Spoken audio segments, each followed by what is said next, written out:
Gente, eu juro que eu tô terminando, tá? Mas na verdade, eu retomei a questão relacionada ao diagrama de Ishikawa pelo seguinte: na nossa última aula, eu comentei com a turma que vocês teriam que fazer uma atividade usando justamente o diagrama de Ishikawa, tá? Eu já compartilhei um link para vocês. No link não dá para a gente manter a estrutura do diagrama, mas eu gostaria muito que vocês, ao realizar essa atividade, tentassem fazer essa ideia da espinha de peixe com a nossa situação, problema, como se fosse a cabeça do peixe ali na ponta dela, tá? Mas no momento de vocês passarem essas informações para mim, na verdade vocês vão preencher um questionário, né, com o que vocês identificaram, tá? E aí, sobre o diagrama de Ishikawa, a gente trabalha ele baseado no que a gente chama de 6Ms. Então, quando a gente trabalha ali, é um diagrama que, para quem não esteve na aula passada, né? Então, é um diagrama que também é conhecido como diagrama de causa e efeito, ou seja, a gente tem que identificar as causas de um problema e os efeitos que a gente pode ter em função disso, né? Ou diagrama espinha de peixe, justamente por conta da forma como a gente trabalha ele, né? Então, ele é como se fosse um traço com as espinhas e aqui na ponta, onde seria a cabecinha desse peixe, a gente coloca o nosso problema, de preferência em forma de questionamento, em forma de pergunta, ou seja, o que eu preciso resolver para minha empresa, tá? E aí, nessas espinhas do peixe, a gente trabalha o que a gente chama de 6Ms. Esses 6Ms, eles incluem a mão de obra, que são as pessoas envolvidas, a gente inclui as máquinas, que são os equipamentos que a gente usa para desenvolver determinados processos. Pode ser um computador, pode ser um software que está sendo utilizado, tá? Por exemplo, na minha aula, a minha máquina aqui é um celular e as plataformas digitais que eu vou usar para transmitir esse conteúdo para vocês, né?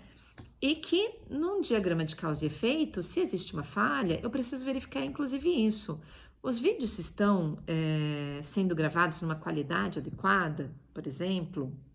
Os alunos possuem acesso às plataformas que estão sendo utilizadas para compartilhar esse conteúdo, tá? Então, em relação à máquina, a gente pode considerar isso, por exemplo, mão de obra, exemplificando aí essa situação para vocês, eu posso fazer uma autoanálise, né? Quem é a Priscila?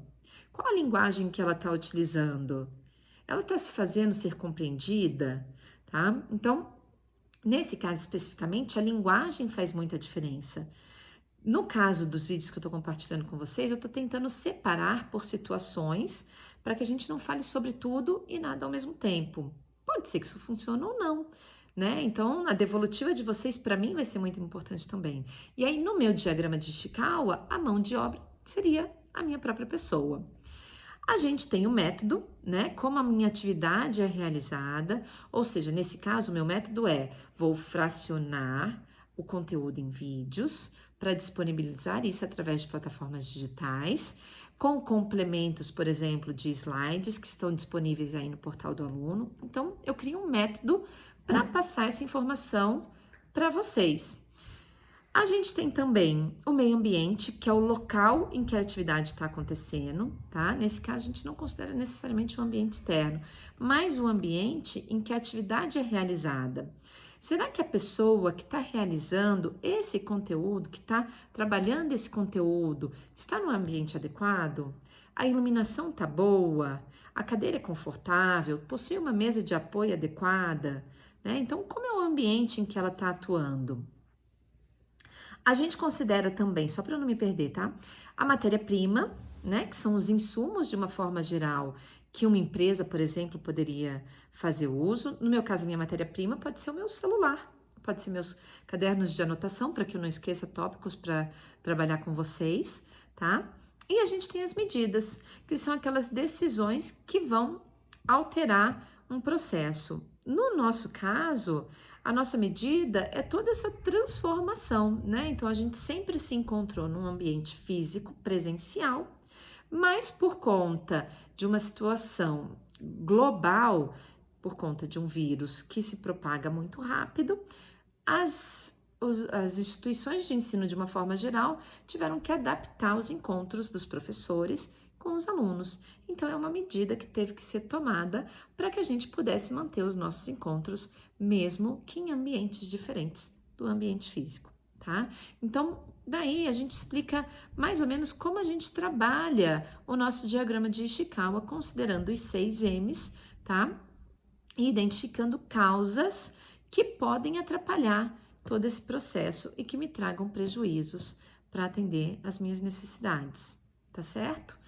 A atividade de vocês é relacionada a isso, então verifiquem lá no portal do aluno, ela foi compartilhada com vocês, se eu não me engano, no encontro 5, então deve estar na unidade 2, sessão 1, tá? Tem um link para a atividade, verifiquem, me enviem, tá? Então vai ficar tudo registrado porque foi através do Google Form. E se vocês tiverem alguma dúvida ou se vocês quiserem incluir algum comentário, a percepção de vocês em relação a esses nossos encontros, por favor, deem essa devolutiva que é super importante, certo? Alguns de vocês eu encontro novamente amanhã, então até mais e os outros até a semana que vem.